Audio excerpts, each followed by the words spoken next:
Monthly income எவ்வளோ வருது sir bond market? 1.5 lakhs போதுமே. ஏன் அது போதுமே, நான் ஏன் வேலைக்கு போகணும்னு கேட்குறேன். Biggest red flag BBB-.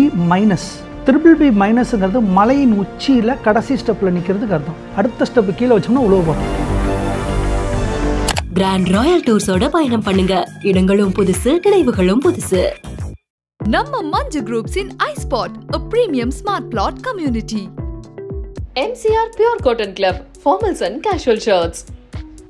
சில பாண்டு பார்த்தீங்கன்னா 14% போட்டுருவாங்க. கீழே கண்டிஷன்ஸு கீழே 14% இவ்வளோ பெருசாக இருக்கும். கீழே it is conditions apply, it is not secured அப்படின்னு போட்டிருக்கோம். ஏடா அட பாவிங்களா, இதை என்னடா பெருசாக போடணும். அப்போ இந்த ஓரத்தில் போட்டுருக்குது இல்லை, அந்த ஓரத்தில் இருக்கிறதுல ஜூம் கண்ணாடியை வச்சு படிக்கணும். ஈக்விட்டியில் 1 கோடி 1.5 கோடி டைரக்ட் ஸ்டாக்கில் வைக்கிறது கரூர் மாநாட்டுக்கு தண்ணி பாட்டில் எடுத்துகிட்டு போகாத மாதிரி. ஒரு வயசு 40 ஆயிடுச்சு அப்படின்னா அதுக்கு மேலே ரிஸ்க் எடுக்கலாம். எனக்கு இன்வெஸ்ட் நீங்கள் ஒரு 3 லட்ச ரூபா பண்ண போகிறீங்க. உங்களுக்கு 3000 ரூபா வேணும் மாதம். AA பாண்டா பார்த்துட்டீங்க, 10% 9% தராங்க. மாதமான 3000 ரூபா வருதுன்னு உங்களுக்கு கன்ஃபார்ம் பண்ணிட்டீங்க. அவங்களோட வெப்சைட்டில் போய்ட்டு ஆனுவல் ஸ்டேட்மெண்ட்டை எடுத்துருங்க. ஆனுவல் ஸ்டேட்மெண்ட்டு 10 வருஷத்துக்கு முன்னாடி இருக்க ஆனுவல் ஸ்டேட்மெண்ட்டை எடுங்க. அந்த ஆடிட்டர் ஃபீன்னு ஒன்று இருக்கும். இந்த ஆடிட்டர் ஃபீ யார் ஜாஸ்தியாக கொடுக்குறாங்களோ அட்ஜஸ்ட் பண்ணுறதுக்காக அவங்களுக்கு கொடுக்குறாங்கன்னு. பாண்ட் மார்க்கெட்டில் இன்வெஸ்ட் பண்ணுறதுக்கு என்னென்ன வழிகள்லாம் இருக்குது? Golden by, India Bonds, Wint Wealth. இப்போ நான் சொன்ன இந்த 3மே 2020லேருந்து 2021 இந்த 3 பேருமே அத்தன்டிக்காக செயல்பட்டுக்கிட்டு வராங்க. இந்த 3த்துலேயுமே நிறையா பேர் NRIs, வெளியில் இங்கே ரிட்டையர்ட் ஆனவங்க நிறைய பேர் இங்கே இன்வெஸ்ட் பண்ணுறாங்க. இப்போ 20 to 29 உங்களுக்கு பாண்டே அவசியம் இல்லை. நீங்கள் உங்கள் சேலரி நம்பி இருப்பீங்க சார். 35 வயசில் உங்கள் கார்பஸில் 30% பாண்டில் இருந்தே தீரணும். சரி, அப்போனா எனக்கு சொல்லுங்கள், மாதம் வர இன்கம்மு 10% வர எனக்கு மாதம் இன்கம் எனக்கு வரணும். யாராவது சொல்லுங்கள், இருந்தால் சொல்லுங்கள், எனக்கு தெரில. சரி, இப்போது பாண்ட் ஈக்விட்டி விட ஏன் பெஸ்ட்டு, FD விட ஏன் பெஸ்ட்டு, ரியல் எஸ்டேட் விட ஏன் பெஸ்ட்டுன்னு நீங்கள் டீட்டெயிலாக ஒரு ஆன்சர் கொடுத்துருக்கீங்க. இப்போது ஆனால் நம்ம ஈக்விட்டிலையும் முதலீடெல்லாம் பண்ணியிருக்கோம் முன்னாடி. ஸோ உங்களுடைய இந்த முதலீட்டு பயணத்தில் பாண்ட் மார்க்கெட் இன்வெஸ்ட்மெண்ட் அப்படிங்கிறது எந்த கட்டத்தில் ஆரம்பிக்குது? ஸ்டார்டிங்லேருந்தே பாண்ட் மார்க்கெட்லையும் சேர்த்து இன்வெஸ்ட் பண்ணுறீங்களா? இல்லை ஈக்விட்டி SIPலலாம் நான் ஒரு அமௌண்ட் சேர்த்துட்டேன், அந்த அமௌண்ட்டை எடுத்து நான் பாண்ட் மார்க்கெட்டில் இன்வெஸ்ட் பண்ணியிருக்கேன் அப்படியா? மேடம், நான் ஸ்டார்ட் பண்ணது உடனே பாண்ட்லலாம் இல்லை. நானும் இவ்வளோ புத்திசாலி அதெல்லாம் கிடையாது. நானும் அதான் சொன்னேன், என்னோடய படிப்பறிவு என்னன்னு உங்களுக்கு எல்லாத்துக்கும் தெரியும். நானும் ஒரு DOI இன்வெஸ்டர் தான். இனிஷியலாக நானும் ஸ்டாக்கில் வச்சுருந்தேன்.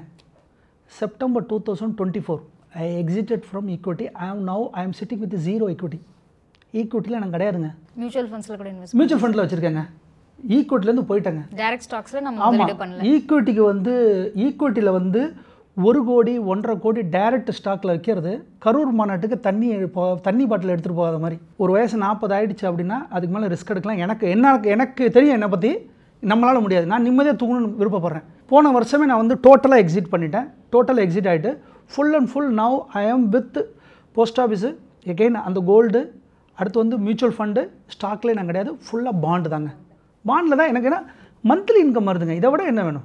மந்த்லி இன்கம் எவ்வளோ வருது சார் பாண்ட் மார்க்கெட்டில்? 1.5 lakhs போதுமே. ஏன் அது போதுமே, நான் ஏன் வேலைக்கு போகணுன்னு கேட்குறேன். அதான் சொல்கிறேன், நீங்கள் சிறுக பண்ணுங்கள். இப்போ நீங்கள் உடனே முதலீவரன் இவ்வளோ பெருசு பண்ணிட்டாரு அப்படிலாம் நினைக்காதீங்க.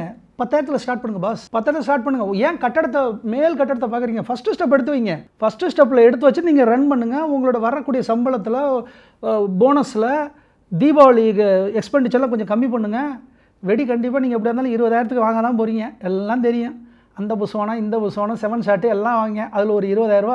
அந்த 20,000 எடுத்து இப்போ நீங்கள் பாண்டில் போட்டிங்கன்னா மாதம் இன்ட்ரெஸ்ட் வரும். ஒரே ஒரு வானம் வெடிக்க போய் அடிக்கும், அவ்வளோதான். அதுக்கு 20,000 நம்ம செலவு பண்ண தான் போகிறோம். ஓகே, தீபாவளி அதனால் பண்ணுறோம், ஒன் டைம் பண்ணுறீங்க, தட்ஸ் ஓகே. பட் ஆனால் எக்ஸ்பெண்டிச்சர்ஸ் எவ்வளோ கம்மி பண்ணி கன்வெர்ட் இன்டு பாண்டாக பண்ணுறீங்கன்னா that's good. Again I'm telling, bond யாருக்கெல்லாம் அதுக்கு சூட்டபுளாக இருக்குன்னு நான் திரும்பவும் சொல்லிட்டேன். Age more then 35, those who are insecure in the job. Sir, என்கிட்ட ஒரு 40 லட்ச ரூபா இருக்குது, ஆனால் என் பாஸை பார்த்து எனக்கு கொஞ்சம் பயம் இருக்குது, என் வேலையில் கொஞ்சம் பயம் இருக்குது, நான் கொஞ்சம் சேஃபாக இருக்கணும்னு நான் நினைக்கிறேன் அப்படின்னா கோ ஃபார் பாண்ட். அதுதான் பெட்டர் உங்களுக்கு. சரி, இப்போது பாண்டில் ஒரு பெட்டரான ரிட்டர்ன்ஸ் கிடைக்குது அப்படிங்கிறத நம்ம பார்க்குறோம். எல்லா முதலீட்டுக்குமே ஒரு ரிஸ்க் இருக்க மாதிரி பாண்ட் மார்க்கெட்டுக்கும் சில ரிஸ்க் அப்படிங்கிறது இருக்கும்.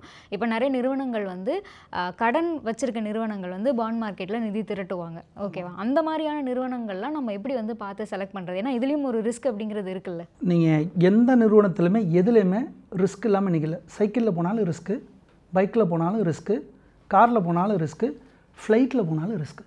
ரிஸ்க் இல்லாமல் வாழ்க்கையே கிடையாது. அதே சமயத்தில் ஒரு நல்ல ஒரு இங்கிலீஷ் பழமொழி ஒன்று இருக்குது, ship in the harbour it is a safe but it is not for made for it. அதனால் உங்கள் பணம் உங்களுக்காக வேலை செய்யணும்னா உங்கள் பணத்தை, அதான் சொல்கிறேண்ணே, எஃப்டியில் போடுறதே நான் தான் அங்கேயே சேஃப் இல்லைன்னு நான் சொல்கிறேன். அதை விட இது பெட்டர்னு நான் சொல்கிறேன். எப்படி பெட்டர்னா, எகைன் உங்கள் கேள்விக்கு சூஸ் த ஃபண்ட். கம்பெனியை நீங்கள் வந்து பண்ணுறதுக்கு முன்னாடி ஒரு லாஸ்ட் இயர் அவங்களோட வெப்சைட்டில் போய்ட்டு இன்வெஸ்ட் நீங்கள் வந்து ஒரு 3 லட்ச ரூபா பண்ண போகிறீங்க. உங்களுக்கு 3000 ரூபா வேணும் மாதம். டபுள்ஏ பாண்டாக பார்த்துட்டீங்க, 10% 9% தராங்க, மாதமான 3000 ரூபா வருதுன்னு உங்களுக்கு கன்ஃபார்ம் பண்ணிட்டீங்க. அவங்களோட வெப்சைட்டில் போய்ட்டு ஆனுவல் ஸ்டேட்மெண்ட்டை எடுத்துருங்க. ஆனுவல் ஸ்டேட்மெண்ட்டு 10 வருஷத்துக்கு முன்னாடி இருக்க ஆனுவல் ஸ்டேட்மெண்ட்டே எடுங்க. அந்த ஆடிட்டர் ஃபீன்னு ஒன்று இருக்கும். ஏங்க இதெல்லாம் நான் பண்ணுறேங்க, ஆடிட்டர் ஃபீன்னு இருக்கும். இந்த ஆடிட்டர் ஃபீ வந்து யார் ஜாஸ்தியாக கொடுக்குறாங்களோ, ஆடிட்டருக்கு ஜாஸ்தியாக பணம் கொடுத்தா அப்போ என்ன அர்த்தம்? அக்கௌண்ட்ஸ் அதுக்கேற்ற மாதிரி அட்ஜஸ்ட் பண்ணுறதுக்காக அவங்களுக்கு கொடுக்குறாங்கன்னு அர்த்தம். அதாவது வெளிப்படையாக என்னால் சொல்ல முடியல அந்த வார்த்தைகளை. அதாவது ஒரு சிஏ முடிச்சுட்டு ஒரு சிஏவை சார்ட்டர்ட் அக்கௌண்ட்டை கூப்பிட்டு அவங்களுக்கு ஒரு ஃபீ வந்து ட்ரொமண்டஸாக அதிகமாக இருக்குன்னா யூ நீட் டு டவுட். ஏன்னா உங்கள் ஆனுவல் ஸ்டேட்மெண்ட்டை அந்த அளவுக்கு அவங்க மாற்றிருக்காங்கன்னு அர்த்தம். ரிலேட்டிவ் ஃபண்டு ட்ரான்ஸ்ஃபர்னு இன்னொரு ஃபண்டு ஒரு ட்ரான்ஸ்ஃபர் ஆனுவல் ஸ்டேட்மெண்ட்டில் வரும். அது எப்படின்னா, இந்த ஓனரோட தங்கச்சியே வந்து வெண்டாருங்கிற பேரில் இருப்பாங்க, அந்த வெண்டாருக்கு இவர் வந்து 50 கோடியை கொடுத்துருப்பாரு. ரிலேட்டிவ் ஃபண்டு ட்ரான்ஸ்ஃபர்னு வரும். அந்த ஃபண்டு ட்ரான்ஸ்ஃபர் எதாவது இருக்கான்னு பார்க்கணும். அதுக்கப்புறம் கிரெடிட் ரேட்டை பார்க்கணும். அதுக்கப்புறம் 3 இயர் ஸ்டேட்மெண்ட்டு, என்ன ப்ராஃபிட் பண்ணுறாங்கன்னு பார்க்கணும். அவங்களோட பிஸ்னஸ் மாடல் என்னன்னு பார்க்கணும். கவர்மெண்ட் தெரியாமலாம் கொடுக்குது, AA கொடுக்குது, கவர்மெண்ட் தெரியாமலாம் AAA கொடுக்குது, ஏன்னு கொடுக்குது. இந்த கம்பெனியால் கொடுக்க முடியாது, இவன் மேலே லைட்டாக டவுட் இருக்குப்பாங்கிறனால தான் அவனுக்கு BBB கொடுக்குறாங்க. இவன் மேலே கொஞ்சம் டவுட் இருக்குப்பா BBB. அவன் சொல்கிறான், sir but we are ready to pay 14% sir. Government சொல்லும், ஓகே 14% கொடுக்குறியா, அப்போ உனக்கு செக்யூர்டுன்னு கொடுக்க மாட்டேன், நான் செக்யூர்டு தான் கொடுப்பேன், கொடுக்குறதா கொடு. அப்போ இன்வெஸ்டரை நம்ம தான் புரிஞ்சுக்கணும், இட் இஸ் அ நான் செக்யூர்டு. 14% தரான், ஓ 14% தராங்களா, அப்போ என் பணத்தை போய் பார்க்கலாம், ஆனால் செக்யூர்டு இல்லையே. ஸோ அதனால தான் நான் சொல்கிறேன், அந்த ஃபில்டரில் யூனிட் திங். இப்போ நான் சொன்ன இதையும் மெட்ரிக்ஸையும் நீங்கள் பார்த்து யூ சூஸ் இட்.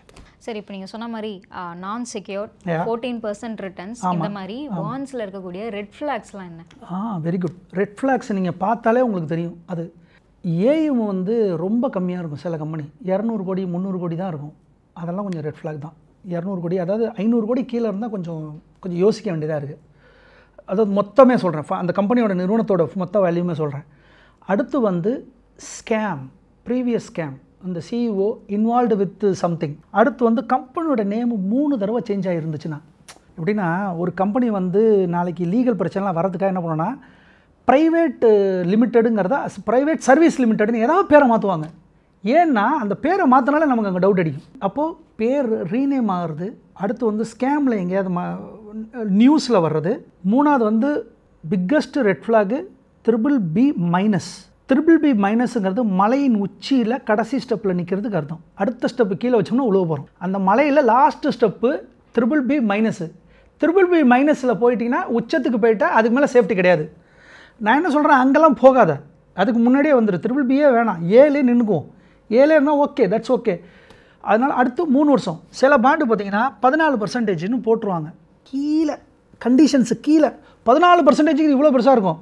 கீழே it is conditions apply, it is not secured அப்படின்னு போட்டிருக்கோம். ஏன்னா அட பாவிங்களா, இதை என்னடா பெருசாக போடணும். அப்போ இந்த ஓரத்தில் போட்டுருக்குது இல்லை, அந்த ஓரத்தில் இருக்கிறதுல ஜூம் கண்ணாடியை வச்சு படிக்கணும் நம்ம. அப்போ அந்த ரெட் ஃப்ளாகு BBB-க்கு மேலே இருந்துச்சுன்னா வெரி வீக்கு, கீழே இருந்துச்சுன்னா ரொம்ப வீக்கு, அது நம்ம போடவே கூடாது. Red flag. ஸ்கேமு சொல்லிட்டேன், அது ஒன்று. ஏஎம் சைஸ் சொல்லிட்டேன், அது ஒன்று. ஸோ இதெல்லாம் தான் ரேட்டிங் தாங்க முக்கியம்.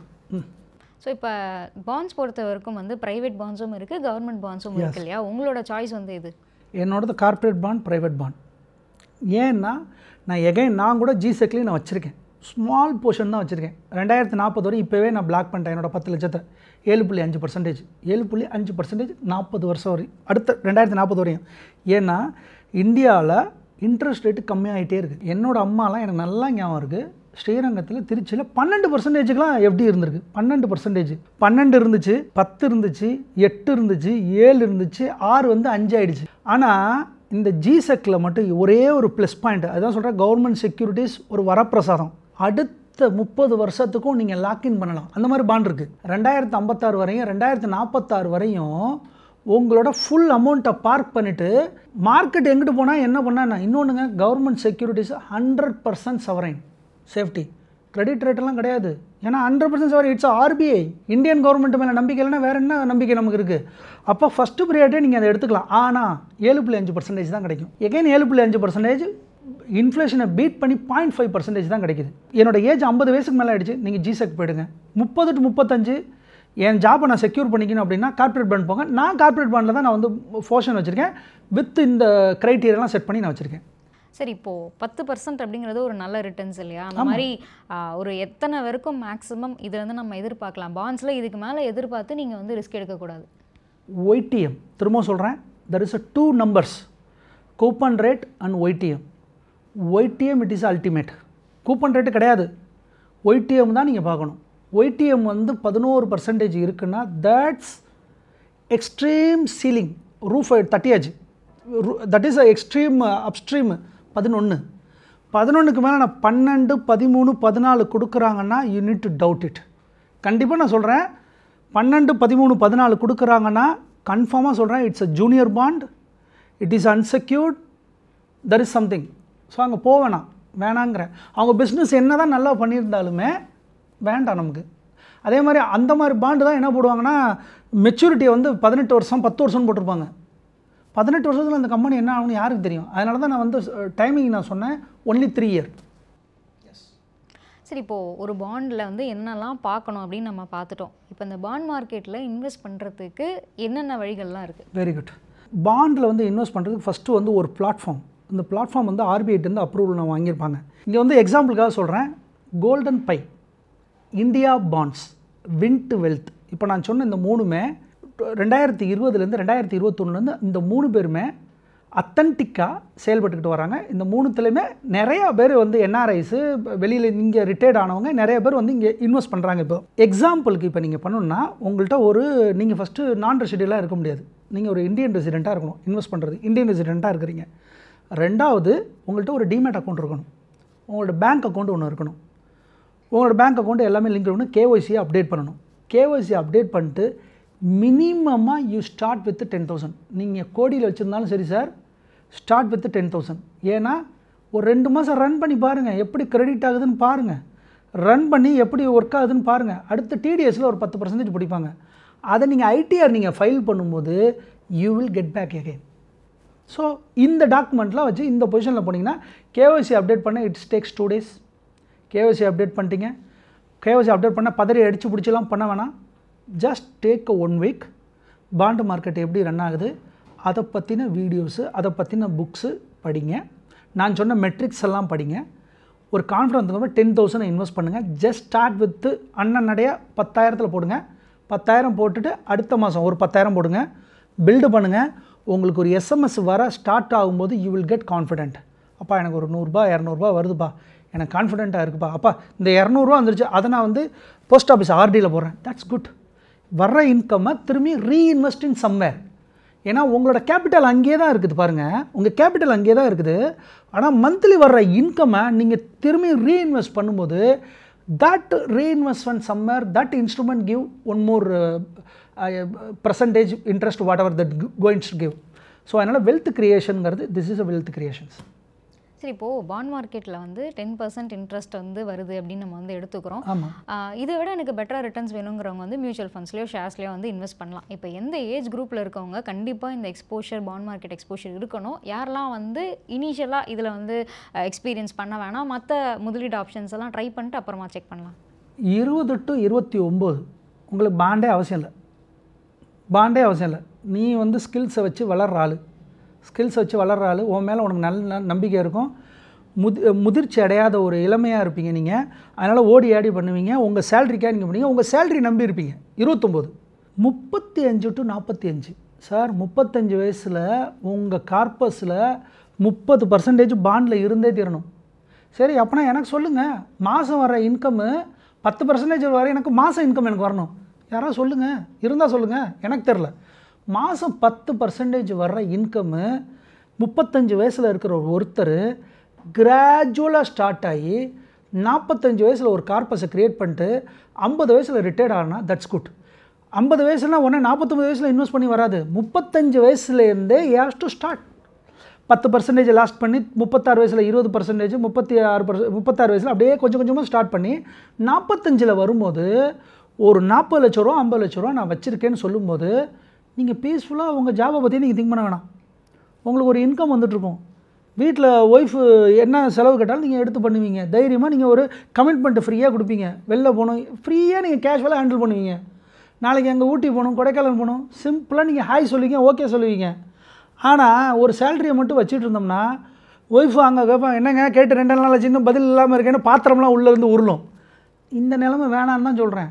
இவ்வளோ கஷ்டப்பட்டு இவ்வளோ உழைச்சி 35 வயசில் இந்த பாண்டை கொஞ்சம் க்ரியேட் பண்ணிட்டோம்னா, பாசிவ் இன்கம் க்ரியேட் பண்ணிட்டோம்னா 45 வயசில் கேட்டார். So 20 to 29 no need, 35 to 45 கன்ஃபார்மாக உங்களுக்கு இருக்கணுங்க. சரி, இப்போ நம்ம பேசுகிறது எல்லாமே வந்து இந்த இன்ட்ரெஸ்ட் ரேட் அப்படிங்கிறத வச்சு தான். இந்த இன்ட்ரெஸ்ட் ரேட் வந்து கண்டிப்பாக குறைவதற்கான வாய்ப்பும் இருக்குல்ல. இப்போ நம்ம இந்த 10%ங்கிறது இப்படியே இருந்துடாதுல்ல. எல்லாரோட டவுட்டும் அதுவாக தான் இருக்கும். கண்டிப்பாக வந்து ஜெரோம் பவுல் நாளைக்கு என்ன சொல்கிறாரோ அதுதான். ஜெரோம் பவுல் வந்து அங்கே வந்துட்டு ரெப்போ ரேட்டை ஏற்றினார்னா நம்ம கவர்னரும் ஏதோ ஒன்று பண்ணுவாங்க. ரெப்போ ரேட்டை வந்து ஏறும்போது இறங்கும்போது அதுக்கேற்ற மாதிரி பாண்டும் ஆக்டிவேட் ஆகும். ஆனால் ஒன்ஸ் நீங்கள் ஆல்ரெடி இன்வெஸ்டட், மெச்சூரிட்டி ரேட் வரை நீங்கள் இன்வெஸ்டட், அதில் எந்த மாற்றமும் கிடையாது. அந்த மெச்சூரிட்டி ஆனதுக்கப்புறம் தான் இனிமேல் புதுசாக ஏதாவது வருமே தவிர நீங்கள் இன்வெஸ்ட் பண்ணது வரை there is no any பிரச்சனை. இப்போ நான் 3 வருஷத்துக்கு போட்டேன் அப்படின்னா இந்த 3 வருஷத்துக்குள்ள நீங்கள் ரெப்போ ரேட் இங்கே ஏற்றுங்க, ஏற்றாமல் போங்க, அதுக்கு எதுக்கு சம்மந்தமே இல்லை. Because it's a fixed. அதுக்கு தான் நான் சொல்கிறேன், கவர்மெண்ட்டுக்கு நான் பைசா கொடுக்குறேன், அந்த பாண்டுக்கு நான் பைசா கொடுக்குறேன். It's a fixed. நான் 3 வருஷத்துக்கு நான் ஃபிக்ஸ்டு பண்ணிட்டேன் 10%. நாளைக்கு ரெப்போ ரேட்டு மேலே கீழே இறங்குது எது ஆனாலும் எனக்கு அந்த பர்சன்டேஜ் கிடச்சிடும். அடுத்தது நான் போட போகிறேன் பார்த்தீங்களா, அங்கே தான் ஸ்லைட் வேரியேஷன் வரும். கிராண்ட் ராயல் டூர்ஸோட பயணம் பண்ணுங்க. இடங்களும் புதுசு, நினைவுகளும் புதுசு. நம்ம Manju groups in iSpot, a premium smart plot community. MCR Pure Cotton Club, formals and casual shirts.